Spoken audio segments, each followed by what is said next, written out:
তোমাদের জগন্নাথ বিশ্ববিদ্যালয়ে দীর্ঘদিন নাটক কাহিনী করার পর কিন্তু এ ইউনিটের এবং সি ইউনিটের রেজাল্ট পাবলিশ করেছে। সো আজকে তোমাদের এ ইউনিট নিয়ে কথা বলবো, অর্থাৎ এ ইউনিটের তোমাদের মেরিট পজিশন কত দূর পর্যন্ত যাবে, কবে ভর্তি শুরু হবে, ওয়েটিং লিস্ট থেকে কারা সাবজেক্ট পাবে, এই বিষয়গুলো নিয়ে এ টু জেড কথা বলবো জগন্নাথ বিশ্ববিদ্যালয়। প্রথমে যদি কথা বলি, তোমাদের জগন্নাথ বিশ্ববিদ্যালয়ে ভর্তি পরীক্ষা হয়েছিল 100 মার্কের। তোমাদের হচ্ছে এমসিকিউর উপর 72 মার্ক এবং জিপিএর উপর 28 মার্ক, টোটাল 100 মার্কের উপর ডিপেন্ড করে তোমাদের কিন্তু মেধা তালিকা অর্থাৎ মেরিট পজিশনটা দিয়েছে জগন্নাথ বিশ্ববিদ্যালয়। সো তোমাদের জগন্নাথ বিশ্ববিদ্যালয়ের এ ইউনিট নিয়ে যদি কথা বলি, তোমাদের এ ইউনিটে মোট আসন সংখ্যা হচ্ছে 860টি আসন সংখ্যা রয়েছে। এখন কথা হলো ভাইয়া, তাহলে মেরিট পজিশন কত দূর পর্যন্ত যাবে?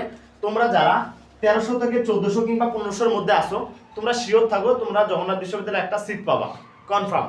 এখন ওয়েটিং লিস্ট থেকে তাহলে কত দূর যেতে পারে ভাইয়া? বিগত সালে তোমাদের ওয়েটিং লিস্টে কিন্তু 2750 পর্যন্ত গিয়েছিল বিগত বছরে।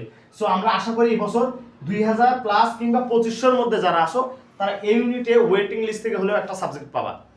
এবং হচ্ছে ভর্তি কবে থেকে শুরু হবে? তাহলে ভাইয়া তোমাদের হচ্ছে ভর্তির আপডেট দেওয়ার সাথে সাথে আমরা তোমাদের ইউটিউব চ্যানেলে দিয়ে দিব, আমাদের ইউটিউব চ্যানেলে।